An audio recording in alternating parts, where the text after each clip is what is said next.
बिस्मिल्लाहिर्रहमानिर्रहीम। आप लोग पढ़ रहे हो chapter number 5, that is about the structure of atom. तो आप लोग जानते हो कि एटम का न्यूक्लियर पार्टिकल प्रोटॉन और न्यूट्रॉन होते हैं, जबकि एक्स्ट्रा न्यूक्लियर पार्टिकल इलेक्ट्रॉन्स होते हैं। लेकिन शुरू में उनको कैथोड रेज से डिस्कवर किया गया और later on they were named as electron. तो कैसे कैथोड रेज डिस्कवर हुए? They were discovered in a discharge tube where potential difference of 500 volt and very low pressure 0.01 torr was applied. और जो colour of glow था that was depending upon the nature of glass. अगर alumina use किया तो red colour आएगा florescence का, और अगर आपने स्टोन यूज किया तो येलो कलर आएगा उस फ्लोरिसेंस का। और जे पेरन ने बताया कि ये कैथोड रेज जब मैग्नेटिक फील्ड में से गुजारे जाते हैं तो डिफ्लेक्शन शो करते हैं, अपनी लाइन में से, लाइन ऑफ प्रोपगेशन में से हट जाते हैं। And that was told in 1895।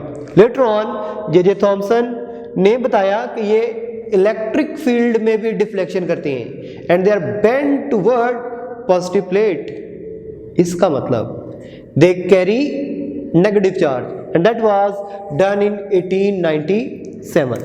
और जब इन्हें किसी ओपेक ऑब्जेक्ट के ऊपर फॉल कराया जाता है तो ये शेडो कास्ट करते हैं। That mean they have a energy and momentum.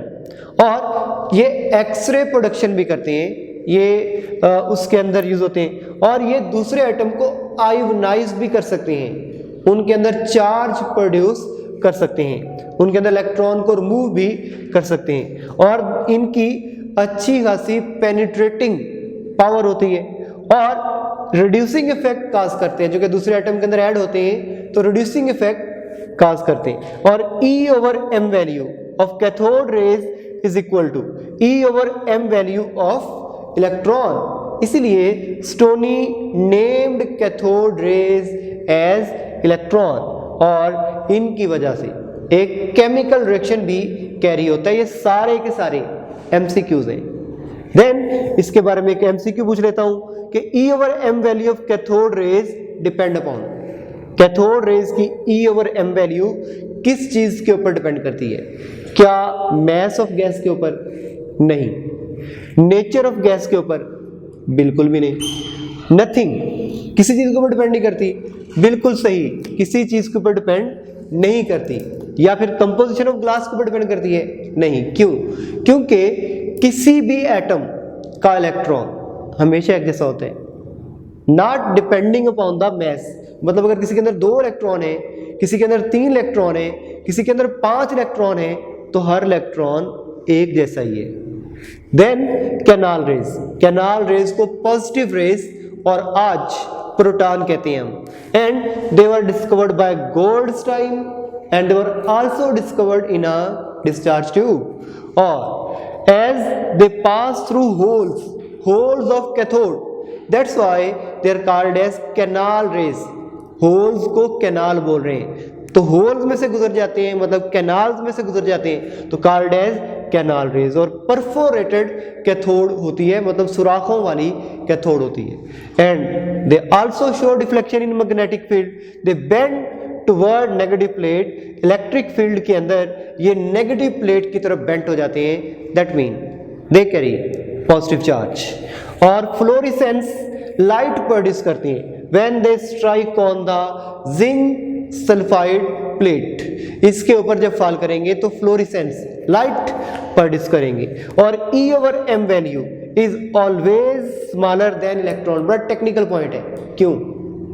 क्योंकि 1836 times heavier than electron. Canal raise मतलब प्रोटॉन एक इलेक्ट्रॉन से 1836 गुना भारी होता है, लिहाजा नीचे वाली वैल्यू जब बड़ी हो जाएगी, E/m में से जब m वैल्यू बड़ी हो जाएगी तो E/m वैल्यू क्या हो जाएगी? That will be smaller. और E/m value of positive rays are maximum for. अब E/m वैल्यू किसके लिए सबसे बड़ी होगी? प्रोटॉन के केस में, जिसका मास सबसे छोटा होगा। तो हाइड्रोजन हीलियम, ऑक्सीजन, नाइट्रोजन। तो सबसे छोटा मैस किसका है? हाइड्रोजन का है, सिर्फ 1 ग्राम, और हीलियम का 4 ग्राम, ऑक्सीजन का 32 ग्राम और नाइट्रोजन का 28 ग्राम। तो सबसे बड़ी E over M value hydrogen की। और अगर इन्हीं ऑप्शन में पूछ लिया जाए कि सबसे छोटी वैल्यू किसकी होगी, तो ऑक्सीजन की होगी, क्योंकि इसका mass. The nature of positive rays depend upon, क्या इलेक्ट्रोड के ऊपर डिपेंड करती हैं? बिल्कुल नहीं। द रेजिडुअल गैस के ऊपर डिपेंड करती हैं? बिल्कुल, गैस की नेचर के ऊपर डिपेंड करती हैं, ना फिर कैथोड पर और ना ही डिस्चार्ज ट्यूब के ऊपर ये डिपेंड करती हैं। And then we are talking about the neutron. James Chadwick ने 1932 में इन्हें डिस्कवर किया। और कैसे डिस्कवर किया? When alpha particles are bombarded on beryllium target they produce carbon and neutron. ये वाले पार्टिकल ना तो मैग्नेटिक फील्ड में डिफ्लेक्ट हुए और ना ही इलेक्ट्रिक फील्ड के अंदर बेंट हुए। इसका मतलब था कि इनके ऊपर कुछ चार्ज मौजूद नहीं है। फिर न्यूट्रॉन डिके हो जाते हैं और डिके होने के बाद इनसे प्रोटॉन बनता है, इलेक्ट्रॉन बनता है और न्यूट्रिनो बनता है। ये भी ज़रूरी है।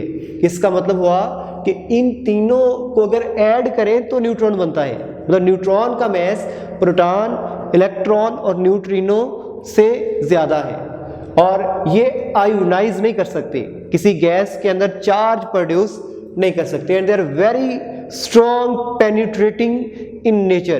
पैराफिन और सेलुलोज के अंदर भी पेनिट्रेट कर जाते हैं। और अगर इनकी स्पीड 1.2 मेगा इलेक्ट्रॉन वोल्ट हो तो इन्हें फास्ट मूविंग इलेक्ट्रॉन कहते हैं, न्यूट्रॉन कहते हैं। अगर इनकी speed less than 1 electron volt हो तो इन्हें स्लो मूविंग न्यूट्रॉन कहते हैं। And slow moving neutron are more beneficial as compared to fast moving neutron. और ये प्रोजेक्टाइल का काम भी करते हैं और एक केमिकल चेंज भी ला सकते हैं। जैसे नाइट्रोजन के ऊपर जब न्यूट्रॉन की बम्बार्डमेंट करेंगे तो ये कन्वर्ट हो जाता है बोरॉन में और हीलियम में। तो केमिकल चेंज लाई और इनकी वजह से न्यूक्लियर चेंज भी आती है। न्यूक्लियर चेंज, न्यूक्लियस ही बदल देते हैं। जैसे कॉपर के ऊपर जब न्यूट्रॉन की बम्बार्डमेंट हुई तो कॉपर का 29 एटॉमिक नंबर और 65 atomic mass is quite stable. लेकिन जब एटॉमिक मास 66 हुआ इट बिकम्स हाईली अनस्टेबल और इसमें से फोटोन एनर्जी की बीम प्रोड्यूस होगी। ये जो कॉपर 66 एटॉमिक मास है ये स्टेबल नहीं है, लिहाजा ये क्या करेगा, ये अपने अंदर न्यूक्लियर चेंज लेकर आएगा, अपना एटॉमिक नंबर 30 कर लेगा और इलेक्ट्रॉन प्रोड्यूस करेगा। ये बड़ा टेक्निकल है कि ये कैसे हुआ।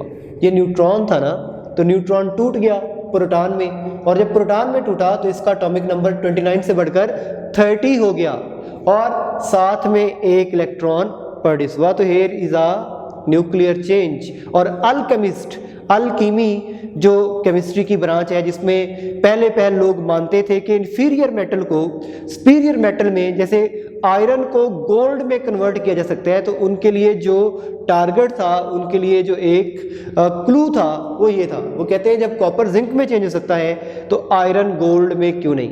तो इसलिए नहीं हो सकता कि उसके दरमियान एटॉमिक नंबर का डिफरेंस बहुत बड़ा है, इसमें एटॉमिक नंबर का डिफरेंस बड़ा कम है। और भी कई वजूहात हैं उसकी। फिर एक न्यूट्रॉन 1842 टाइम्स हैवियर होता है देन इलेक्ट्रॉन। और अगर E over M value of electron ढूंढें दैट इज 1.75 10 रेज की पावर 11 कूलम पर केजी। ये एमसीक्यू है।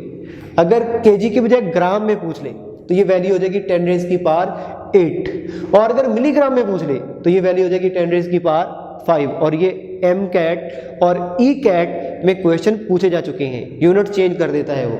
और charge found on electron by Millikan's oil droplet method was 1.59 10 raise की पावर -9 कूलम। और प्रिसाइजली जब ये मेजर किया गया तो इट वाज जस्ट 1.602 10 रेज की पावर -19 कूलम। थोड़ा सा बस इससे फर्क था।